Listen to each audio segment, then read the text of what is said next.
There's music in the air when the infant morn is nigh, and faint its blush is seen on the bright and laughing sky. Many a harp's tactic sound with its thrill of joy. 한 주간 잘 지내시나요? 네. 오늘은 사랑하면 기다린다, 사랑하면 기다린다라는 제목으로 하나님의 말씀 증가하도록 하겠습니다. 봄 날씨이죠. 햇살도 따뜻하고, 네. 여러분도 새로운 기분으로 새롭게 또 시작하는 그런 주일이 되었으면 좋겠습니다. 가수 이적 씨가 2013년 11월 15일 날 발표한 거짓말이라는 제목의 노래가 있습니다. 이적 씨는 부모에게 버림받은 아이의 심정으로 노래를 만들고 불렀다고 이야기합니다. 잠깐 가사 말을 소개하겠습니다. 다시 돌아올 거라 했잖아. 잠깐이면 될 거라 했잖아. 여기서 있으라 말했었잖아. 거짓말, 거짓말, 거짓말. 물끄러미 선 채 해가 저물고 웅크리고 앉아 밤이 깊어도 결국 나타나지 않잖아. 거짓말, 거짓말. 그대만을 하염없이 기다렸는데, 그대 말을 철석같이 믿었었는데, 찬바람에 길은 얼어붙고, 나도 새하얗게 얼어버렸네. 내겐 잘못이 없다고 했잖아. 나는 좋은 사람이라 했잖아. 상처까지 안아준다 했잖아. 거짓말, 거짓말. 다시 나는 홀로 남겨진 거고, 모든 추억들은 버리는 거고, 역시 나는 자격이 없는 거지. 거짓말. 그대만을 하염없이 기다렸는데, 그대 말을 철석같이 믿었었는데, 찬바람에 길은 얼어붙고, 나도 새하얗게 얼어버렸네. 철석같이 믿었었는데, 거짓말, 거짓말, 거짓말. 가슴 한편에 있는, 한켠이라는 말은 맞는 표현이 아니에요. 한편이 맞아요. 네. 가슴 한편에 있는 우리 사회의 슬픈 자화상을 마주하는 노래라 그런지 단순히 슬픈 감정만을 소비하기는 그 현실이 너무 냉혹합니다. 2024년 위탁가정에서 자라고 있는 아이들이 얼마나 될까요? 제가 우리 교회도 사회복지 시스템을 이제 도입해서 하고 싶다고 얘기하는 게 이 위탁가정이에요. 위탁가정은 적어도 사회보장제도 안으로 이 버려진 아이들이 들어올 수 있도록 만들어주는 제도거든요. 그래서 홈에서 그 아이들을 케어하는 거예요. 법적으로 지금 보장이 되어 있는 거예요. 그래서 사회복지사 3명이 붙어서 8시간씩 돌아가면서 이 아이들을 케어하는 시스템이죠. 몇 명이나 될까요? 지금 2024년. 요즘은 그런 일이 없지, 이런 생각이 드시나요? 10,000명이에요. 10,000명. 지금 출산율에 비교하면 굉장히 많은 숫자예요. 10,000명이라고요. 네, 별로 안 놀라시네? 네, 10,000명이면 우리 동아파트에 전체가 다 살고 있는 게 몇 배나 된다는 얘기인 거예요. 실제적인 수치는 어떨까요? 이거는 위탁가정이라는 것은 사회보장제도 안으로 들어와 있는 거고, 그 밖에 있는 수치는 잡아지지 않는 수치, 그냥 버려진 아이들이 실제로 더 많아요. 아마 계산해보면 2-3배 되는 수치가 나올 겁니다. 책임지지 않는 사랑은 사랑이 아니거나 사랑을 위장한 가짜 감정일 수 있어요. 우리가 이런 것들을 욕망이라고 얘기하죠. 특히 20대 젊은 세대에게 나타나는 것은 성적인 욕망을 사랑으로 착각하는 경우가 굉장히 많아요. 20대뿐만 아니라 30대도 마찬가지고. 마치 영원할 것처럼 미친 듯이 상대방에게 열정적으로 몰입하다가 금방 식어버려요. 그리고 떠나버리죠. 이게 오늘날 우리가 하고 있는 사랑입니다. 사람은 주변 환경에 영향을 받게 되어 있습니다. 사회적 분위기가 이러다 보니까 모든 사람들이 여기에 영향을 받을까요? 영향을 받죠. 심지어 어디도 영향을 받아요? 교회도 영향을 받아요. 교회 청년들도 만나보면 이런 청년들이 굉장히 많아요. 실제로. 실제로 사랑과 소유는 병립할 수 있는 단어인가요? 사랑하는 것과 소유하는 것. 지난주에도 성경 공부할 때 제가 그런 질문을 던졌었죠. 소유하고 사랑하고 병립할 수 있는 단어예요. 두 가지는 병립할 수 없는 단어예요. 나란히 놓고 같이 갈 수 없는 단어예요.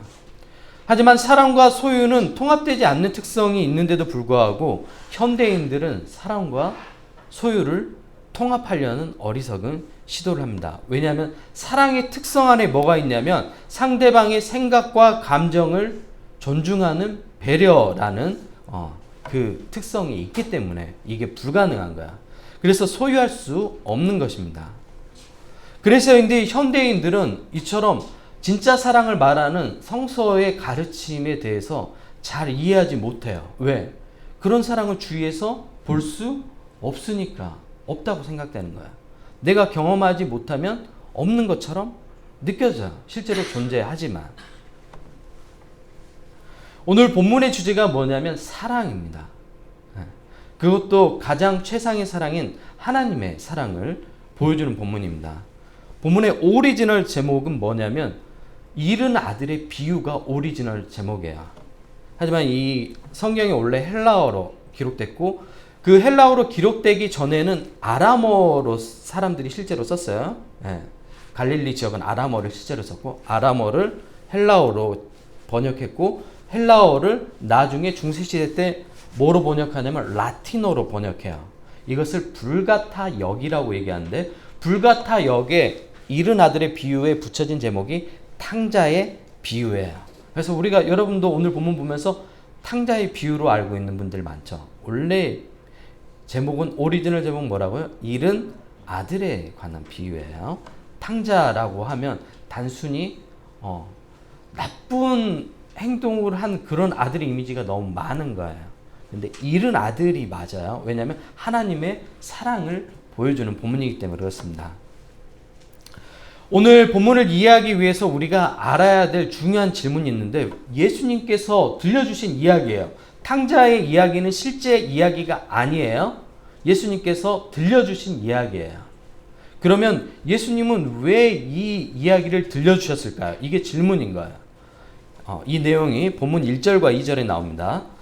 모든 세리와 죄인들이 말씀을 들으러 가까이 나아오니 바리새인과 서기관들이 수군거려 이르되 이 사람이 죄인을 영접하고 음식을 같이 먹는다 하더라. 여기서 이 사람은 예수님을 말합니다. 예수님이 죄인들과 어울리고 그 죄인들 세리들에게 예수님이 하나님 말씀을 전하는 걸 보고 바리새인과 서기관은 당시에 지금의 목회자 역할을 했던 사람들이에요. 이 사람들이 예수님을 정죄하는 거예요. 하나님의 거룩한 말씀을 전하는 사람이 어떻게 저런 사람들과 죄인이라고 우리가 부르는 사람들과 같이 어울리고 밥도 먹고 식사도 하냐. 제가 만약에 여러분이 생각하는 그 깍두기 아저씨들 조폭과 같이 제가 여기 장암동 식당에서 밥 먹고 있으면 이상한 소문이 날 거야. 유병철 목사님이 깍두기 들고 식사를 하더라. 그러면서 목사님 과거가 의심된다. 등치도 봐라. 얼마나 크냐. 혹시 몸에 문신 있는지 봐라. 이런 소문이 나돌 거예요. 저 등치도 보통 등치가 아니다. 몸무게도 80이 넘어갔는데 80은 넘어요. 고백해야지. 또 우리 헬스 트레이너 영빈이가 있으니까 보면 견적이 나오죠. 저 정도 몸이면 몇 킬로 나가겠다.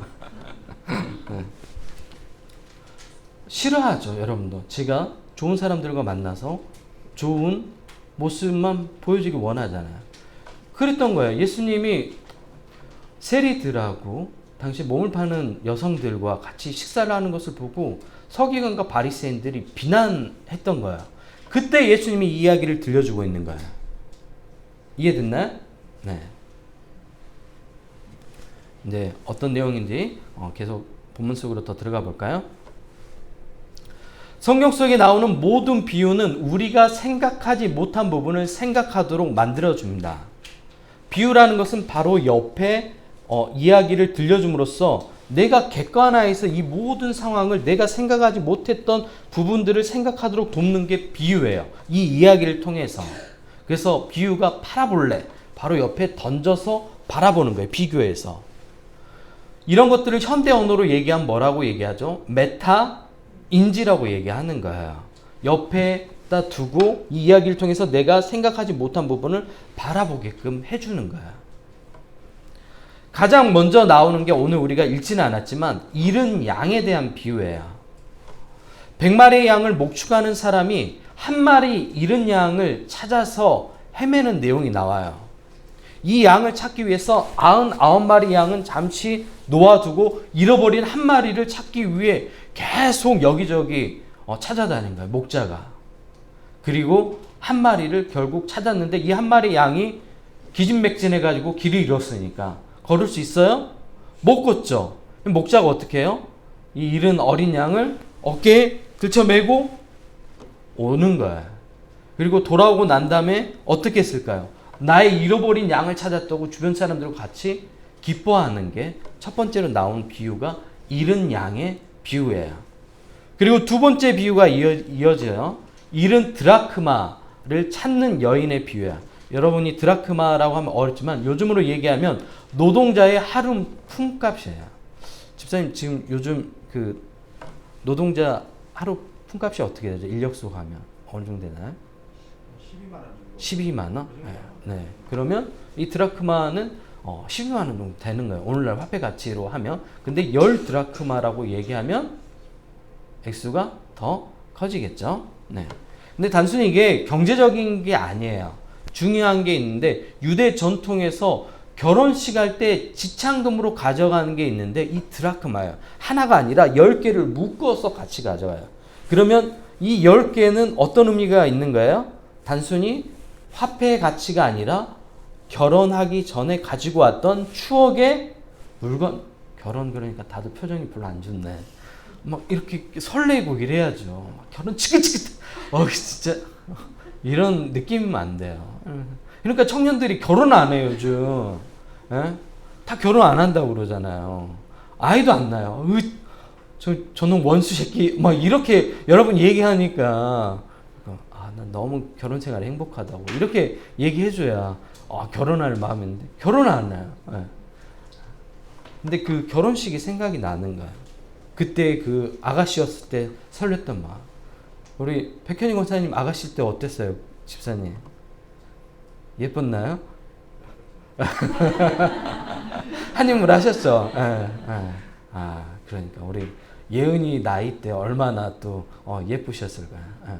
우리 현주 집사님도 한참 아가씨 때 껌 좀 씹으시진 않으셨죠? 인천에서. 우리 김미옥 권사님은 공부를 굉장히 잘하셨고, 우리 윤전 집사님도 한인물 하시니까 아가씨 때 인기 많았죠. 쫓아다니는 교회에서 오빠들 많았을 것 같아요. 우리 예원이가 예원이가 또 사랑받았을 것 같아요. 모두 다 그때 보면 아름답죠. 예쁘고. 그때 마음이 있었을 거야. 근데 이 드라크마를 잃어버렸어요. 근데 계속 찾는 거예요. 집에 어딘가 있는 거죠. 그리고 결국 이 사랑의 증표인 드라크마를 찾았을 때 그 기쁨이 얼마나 컸던지 주위 친구들을 다 불렀고 이 기쁨을 함께 나눠요. 처음에는 뭐였죠? 잃은 한 마리의 양이었고 그 다음에 잃은 드라크마를 찾는 내용이 나온 거예요. 그리고 마지막 비유가 잃어버린 아들을 되찾는 비유예요. 점점 빌드업이 되죠. 네, 처음에는 잃은 양이었고 그 다음에 결혼과 관련된 드라크마였고 이번에는 실제적인 사람, 가족이에요. 점점 빌드업이 되는 거예요. 어떤 사람에게 두 아들이 있었는데 둘째가 어느 날 아버지에게 자신에게 돌아올 분깃을 요구해요. 우리로 얘기하면 상속을 해달라는 거야. 상속을 언제 하죠? 요즘에는 아버지가 살아있을 때도 상속을 하지만 과거에는 대부분 돌아가시고 난 다음에 상속을 받는 시스템이었어요. 근데 둘째 아들이 와가지고 나한테 줄 거 지금 좀 주세요 아버지. 내가 지금 사업 좀 해가지고 크게 한번 일으켜 볼 테니까. 그래서 요구를 하는 거예요. 둘째가 받을 수 있는 상속은 첫째가 3분의 2 그리고 둘째가 3분의 1이에요. 근데 오늘 비유에서 아버지가 살아 있기 때문에 둘째 아들이 실제적으로 받을 수 있는 상속은 9분의 1 정도 됐을 거예요. 세상에 큰 뜻을 품고 나갔던 둘째 아들은 재물을 어떻게 관리해야 되는지 알아요? 몰라요? 몰라요. 준비되지 않으면 그 준비되지 않는 사람에게 무언가 줘버리면 그 사람을 망칠 수 있어요. 우리가 어디서 확인할 수 있죠? 재벌가의 자녀들을 통해서 확인할 수 있는 거야.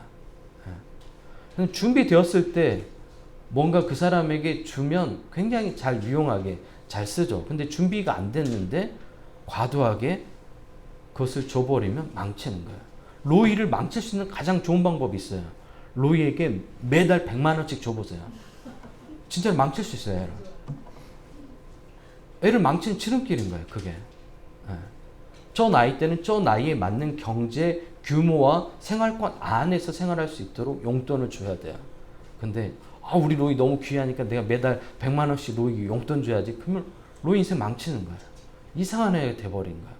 동네 친구들 다 모아다가 다 편의점에서 오늘은 내가 쏠게 컵라면 쭉 다 들고 와가지고 초등학교 3학년 애들 컵라면 다 하고 이제 집에 와서 먹는 일이 없겠죠. 물 끓여서 몰래 엄마 몰래 나가는 그런 일은 없겠죠.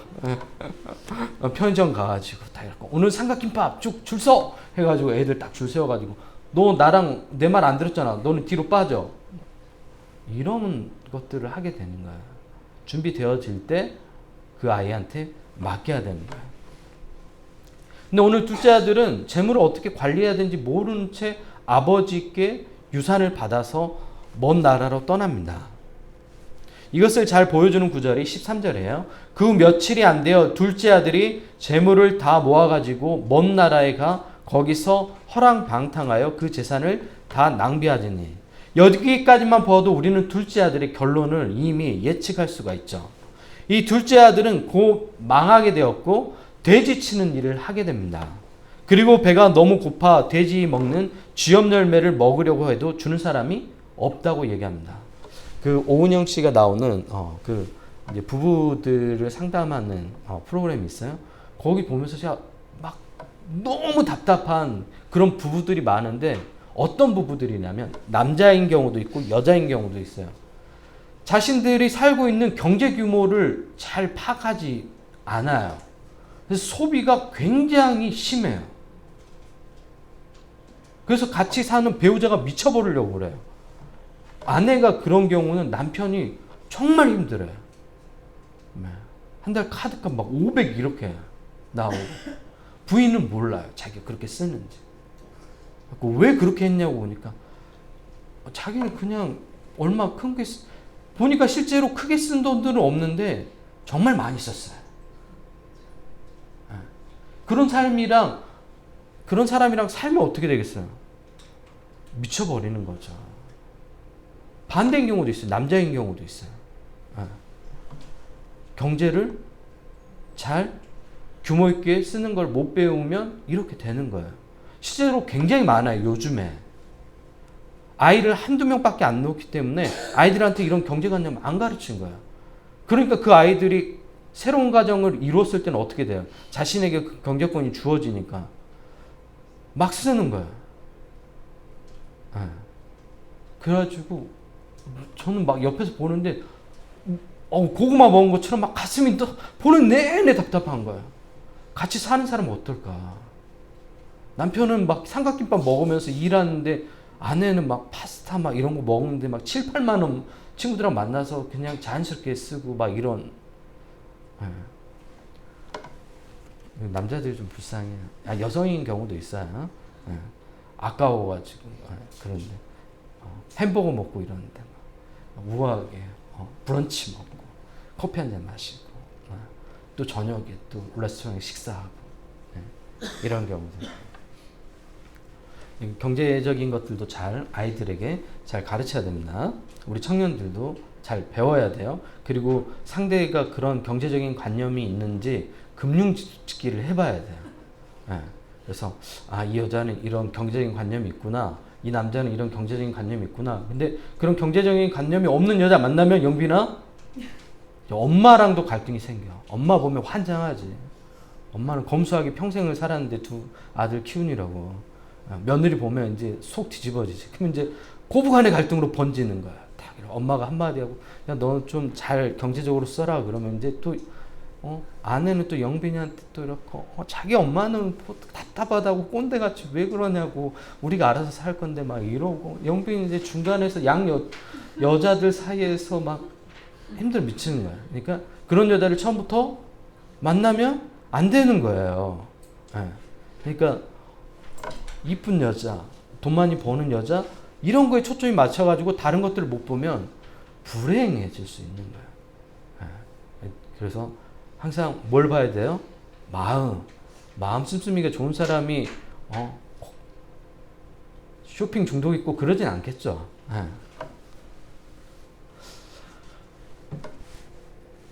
여기까지 보아도 우리 둘째 아들이 어떤 삶을 살았는지 우리는 충분히 알 수 있습니다. 그리고 배가 너무 고파 돼지 먹는 쥐염 열매를 먹으려 해도 주는 사람이 있어요, 없어요? 없다고 얘기합니다.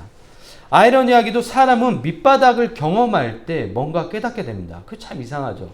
망하면 비로소 보이는 것들이 있어요. 여러분도 인생에서 크게 실패했을 때 깨닫는 것들이 있죠. 아, 이렇게 살면 안 되겠구나. 대부분 사람들이 바닥을 경험하면 아, 내 삶의 방향이 틀렸구나를 경험하게 돼요. 이 둘째 아들도 마찬가지예요. 자신이 서 있는 위치가 바닥이 되자 그제야 자기 중심성이라는 교만의 죄에서 벗어나기 시작합니다. 예수님께서 자주 언급하신 들을 귀가 있다는 것은 자기 중심성에서 벗어나는 거예요. 메타인지가 생기는 거예요. 말씀을 통해 자신의 상황을 객관적으로 볼 수 있는 능력이 생기는 것을 말합니다. 이 둘째 아들은 다 망하고 알게 돼요. 내가 그동안 받았던 아버지께로 받았던 그 모든 대가들이 조건 없이 있었던 게 아니었던 거예요. 누군가의 희생이 있었던 거예요. 왜? 자기가 나가서 돈을 벌어보니까 쉬워요? 예은이 이제 자취했으니까 가서 자취하니까 이제 문 열어놓고 자죠. 문 열어놓고 다녀서 가스비 아깝지 이제 관리비 네가 내야 되니까. 엄마 옆에 있을 때는 모르지. 다 내주니까 얼마가 나오는지 상관없지. 이제 봐봐, 너 샤워할 때 따뜻한 물 쓰는 것도 아까워질 거야.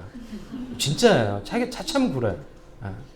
샴푸도 아까워서 조금만 쓰고 물도 빨리 감어. 예전에 샤워할 때 계속 틀어놔. 막 끝나고 나면 한 20분 이렇게 물르는 거야. 자기가 이제 쓰잖아요. 아까워서 빨리빨리. 부모하고 있을 때 당연한 것처럼 보이는 것들이 자기가 직접 경험하면 거저 주어지는 것들이 아니에요. 부모의 희생을 통해서 있었던 거예요. 내가 결혼해서 내 여자랑 살아봐야 엄마가 해준 음식이 얼마나 귀했던 건지 알게 되는 거야. 그 음식을 먹으면서도 웃어야 돼. 엄청 짠데. 아, 이게 뭐야 이게 무슨 맛이지 도대체. 그래도 웃어야 돼. 웃어야 돼. 그리고 이렇게 말해야 돼. 괜찮네. 맛있다고는 할 수가 없어. 참아. 내 양심을 속여서 괜찮아. 먹을만 해. 근데 맛없다 그러면 이제 싸움 나는 거죠. 네가 해 먹어 막 그러면서 어디서 반찬 추정이냐고 다 큰 어른이 진짜 집에서 뭘 배웠냐고 이렇게 되는 거예요. 엄마가 해줬던 음식이 얼마나 밸런스 있고 맛있었는지 그제서야 알게 되죠. 여자들도 마찬가지예요. 아버지들이 대부분 다 딸바보예요. 그래서 대부분 다 해주려고 하죠. 근데 남편은 해주지 않아요. 남편에게 그걸 요구하면 남자들은 미쳐버려요. 그건 아버지만 해줄 수 있는 거예요. 남편은 해주지 않아요. 그거를 인정해야 행복해집니다. 둘째 아들은 삶의 고난이란 경험을 통해 자신의 삶을 객관적으로 바라보는 메타인지가 생겼어요. 그리고 아버지와 관계를 회복하기 위해 다시 돌아옵니다. 이러한 경험을 통해 둘째 아들은 많이 성숙한 사람이 되었습니다. 그리고 아버지께 돌아와 자신이 저지른 행동에 대해서 용서를 구하죠. 그게 21절입니다. 아버지, 내가 하늘과 아버지께 죄를 지었사오니 지금부터는 아버지의 아들이라 일컬음을 감당하지 못하겠나이다. 둘째 아들 탕자가 달라졌어요. 둘째 아들은 자신의 죄로 인해서 아버지와 관계가 깨졌다고 생각했었습니다. 하지만 아버지와 관계가 깨졌나요? 아니요. 아버지는 여전히 기다렸어요. 아버지는 기다려요. 왜? 사랑하면 기다려요. 엄마도 마찬가지예요. 사랑하면 기다리게 됩니다. 연인도 마찬가지예요. 사랑하면 기다려요. 요즘은 기다리지 않죠. 뭘 하죠? 환승해요. 그래서 이 사람이랑 만나다가 환승해서 다른 사람이랑 갈아타요. 또 이 사람이랑 만나다가 환승해서 다른 사람이랑 갈아타요. 그래서 사라져버린 감정이 뭐냐면 그리움이라는 거예요. 그리움을 가지고 있으면 사랑이 굉장히 성숙해져요. 그리움이라는 감정이 사랑을 굉장히 성숙하게 만들어요. 근데 그 그리움들이 사라져버렸죠. 왜? 환승해버리니까 계속해서.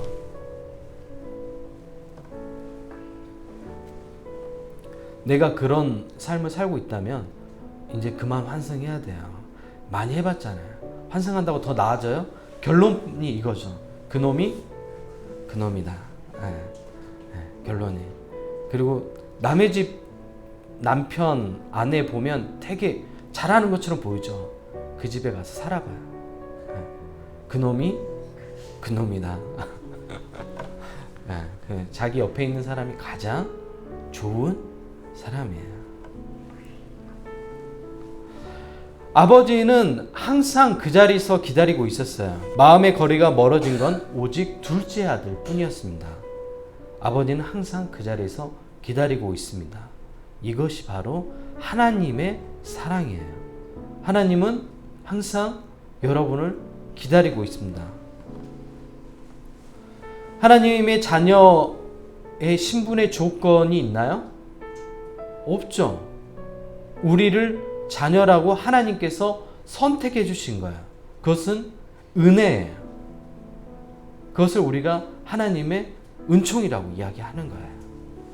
하나님은 우리를 한없이 용서하는 분입니다. 우리는 그것을 어디서 확인할 수 있죠? 예수님의 십자가를 통해서 확인할 수 있잖아요. 왜? 우리의 죄를 다 용서하셨다는 선언이 예수님의 십자가인 거예요. 예수님의 십자가를 통해서 너의 삶의 모든 죄를 용서했다고 하나님께서 말씀하고 있는 거예요. 나의 노력으로 용서됐나요? 아니에요. 하나님께서 우리를 사랑하셨기 때문에 예수님을 십자가에서 내어주신 거예요. 예수님이 우리의 죄를 대신 감당하신 거예요. 그래서 우리가 그 감사한 마음을 안고 예수님을 위해서 살아가는 이유가 여기 있는 거잖아요. 왜? 나를 위해서 그 모든 죄를 감당하셨기 때문에. 우리가 사는 인간 세계는 어때요? 내가 조그마한 죄를 져도 뭐든지 벌금이에요. 여러분이 주차 위반을 하면 뭐가 날아와요? 바로 주차딱지 날아오죠. 신호 위반하면 어떻게 해요? 바로 주차딱지 날아와요. 여러분이 누군가를 때려서 죄를 지면 어떻게 해요? 바로 구속되죠. 우리가 저지른 모든 죄에는 대가가 반드시 있어요. 바로 요구해요. 여러분에게 바로 잡혀간다고요. 심지어 재판까지 가잖아요. 구속되면 감옥에 이제 또 들어가야 되는 상황이 있는 거예요. 모든 죄에 대해는 뭐가 있어요? 대가가 따르는 거예요. 근데 하나님께서 그 모든 죄의 대가를 예수님이 대신 담당하게 하신 거예요. 왜? 여러분을 사랑하시기 때문에 그래요. 하나님은 여러분의 아버지인 거예요. 여러분은 그분의 자녀예요. 오늘 잃은 아들의 비유는 이런 하나님의 사랑을 보여주는 거예요. 그러면 잃어버린 아들은 누구예요? 우리가 잃어버린 아들인 거예요. 그리고 서기관과 바리새인에게 이 이야기를 들려줬을 때 하나님의 사랑에 대해서 오해하고 있는 서기관과 바리새인들에게 이야기하는 거예요. 하나님의 사랑은 너희 인간들이 만들어놓은 제도처럼 죄를 짓는 자 바로 벌받는 그런 형태의 사랑이 아니다. 그것을 넘어서는 사랑이라고 얘기하는 거예요. 아버지께서 예수님을 통하여 대신 우리의 죄를 감당해 주시는 거예요. 이런 사람이 어디 있어요? 여러분, 제 죄를 위해서 여러분이 아무리 저를 좋아해도 제 죄를 대신 감당해 줄 수 있어요? 없어요? 없죠. 아무리 좋아한다고 해도. 제가 아무리 목사라고 하더라도 여러분이 진짜를 대신 감당할 수 있을 것 같아요. 나는 못하죠. 어렵죠. 오직 예수님만이 여러분의 죄를 감당해 주신 분입니다.